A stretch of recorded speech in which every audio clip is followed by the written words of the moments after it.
অন্তর্বর্তী সরকারের প্রধান উপদেষ্টা ডক্টর মোহাম্মদ ইউনূসের সঙ্গে সাক্ষাৎ করছেন যুক্তরাষ্ট্রের অর্থ বিভাগের অ্যাসিস্ট্যান্ট সেক্রেটারি ব্রেন্ট নেইম্যান ও পররাষ্ট্র দপ্তরের অ্যাসিস্ট্যান্ট সেক্রেটারি ডোনাল্ড ব্লু সহ ৬ মার্কিন প্রতিনিধি।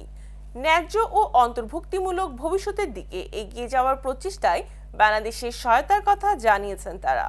রোববার বেলা ১১টায় রাষ্ট্রীয় অতিথি ভবন যমুনায় প্রধান উপদেষ্টার সঙ্গে বৈঠকের পর যুক্তরাষ্ট্র দূতাবাসের ফেসবুক পেজে এক পোস্টে এ বার্তা দেওয়া হয়। ডক্টর মোহাম্মদ ইউনূসের সঙ্গে সাক্ষাৎ করেছেন ৬ সদস্যের মার্কিন প্রতিনিধি দল।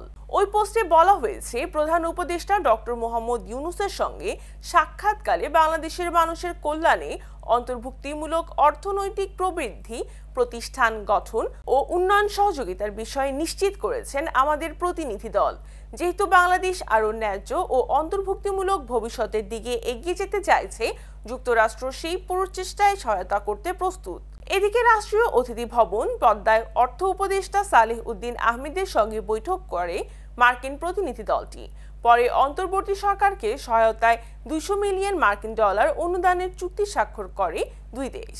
সাংবাদিকদের ইউএসএইডের উপসহকারী প্রশাসক অঞ্জলি কর জানান, সুশাসন, অন্তর্ভুক্তিমূলক উন্নয়ন, সামাজিক, মানবিক ও অর্থনৈতিক সুযোগ বৃদ্ধি খাতে এ অর্থ অনুদান দিল যুক্তরাষ্ট্র। এ সময় অর্থ উপদেষ্টা জানান, বিদেশে পাচার হওয়া অর্থ ফিরিয়ে আনা সহ কয়েকটি বিষয়েও আলোচনা হয়েছে মার্কিন প্রতিনিধিদের সঙ্গে। এর আগের দিনের শুরুতে পররাষ্ট্র উপদেষ্টার সঙ্গে সাক্ষাৎ করে সফররত ৬ সদস্যের মার্কিন প্রতিনিধি দল।